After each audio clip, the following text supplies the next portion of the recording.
My dudes, welcome back to Movement 56, and you are crushing the game. I'm proud of you. Stay with it. Listen, if you missed a day or you missed an exercise, don't worry about it. Double up the next day. Get back on it. This isn't 75 hard where you're fired if you miss a day. This is about setting new standards, building some disciplines, and becoming who God created us to be. Can I get a what? Listen, a few years back, I know you may not know this, but we actually had a Movement Church basketball team. We had a banner season. We never won a game, but it was amazing. Had amazing jerseys and had some great group of guys. And as insignificant as a basketball league is, we had a roster, and on that roster was a group of guys that committed to playing on the team. And most of us were old and fat and out of shape, so we desperately needed subs. But there was that one guy. He committed, he signed up, he got the jersey, but every time it was time for game time, something always came up. And that's when we started to notice something. This was a man who made promises, but he broke them. He wasn't a man of his word. And without even discussing it, we all started losing some respect for him. It wasn't about his skill or his effort or money. It was about trust. You see, it's not just about doing the work. It's about doing what you said you would do. Tenet 3, boys make promises, but men keep their word. Boys make promises, but men keep their word. You know, Jesus talked about this in the Sermon on the Mount. In Matthew 5:37, he says, "Let your yes be yes and your no be no. Anything beyond this comes from the evil one." Think about how serious that is to Jesus.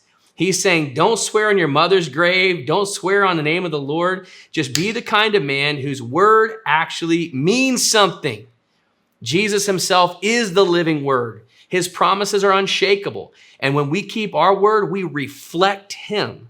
Your word is an extension of his faithfulness. Your integrity is an extension of his character. And people will judge your character by whether or not you do what you say. Being trustworthy is evident, meaning when you get wishy-washy and flaky and crazy, it's also evident too. When you don't keep your word, it's never just one moment. It's a pattern, a habit, and eventually it catches up with you. Boys make promises, men keep their word. When we were kids, we'd cross our heart and hope to die, and then secretly we'd, cross our fingers behind our back. And that was fine when we were 10. But as men, we realized something. Our reputation is our most valuable asset. Proverbs 22:1 says, "A good name is more desirable than great riches." Character takes years to build, but can be destroyed in seconds. And the foundation of that character is your word. If you say you'll be somewhere, show up. If you say you'll do something, do it. If you make a commitment, honor it. If you signed up for 56 days, be all in. That's true in every area of your life. Keeping your word to your family. Your word matters most to the people closest to you, to your wife, your kids, your siblings, your parents. I can tell you, I don't lie to my wife, but I have told her I'd be home at a certain time and then showed up late. Or I promised we'd go do something and then canceled. And even though I am a faithful husband, checking all the right boxes, those small things erode trust. And trust is hard to rebuild once it's lost. It's the same with my kids. If I say I'll do something, they need to know that I mean it, whether it's a promise or a consequence. If I say it, I have to follow through.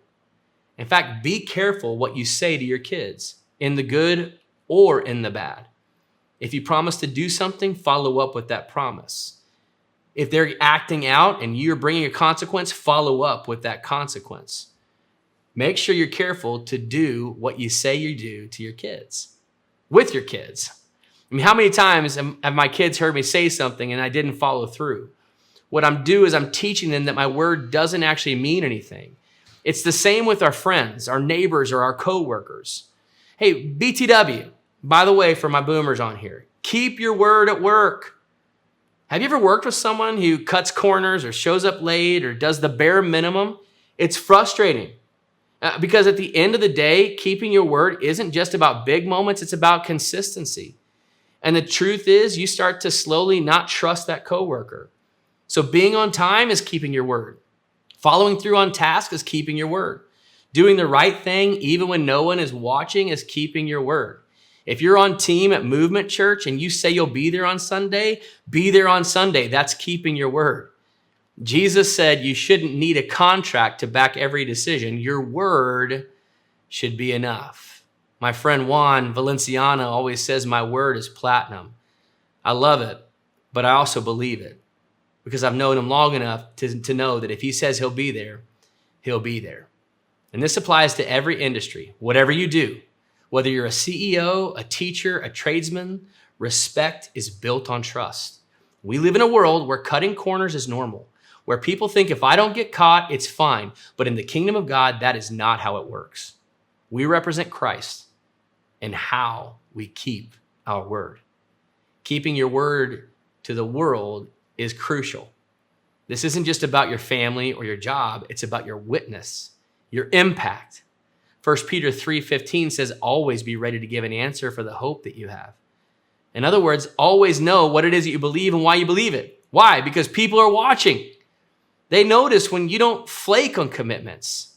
They notice when you follow through on what you say. They notice when you actually call back when you say you will. They notice when you don't freak out in the midst of pressure. In a world full of flaky, unreliable people, being faithful will set you apart. Teenager, listen to me. If you want to excel past every single teenager you know, just be faithful to your word. Keeping your word isn't just about being a good person. It's about shining the light of Jesus in a world full of empty promises. Your character is the foundation of your witness, and your word is the foundation of your character. Boys make promises. Men keep their word.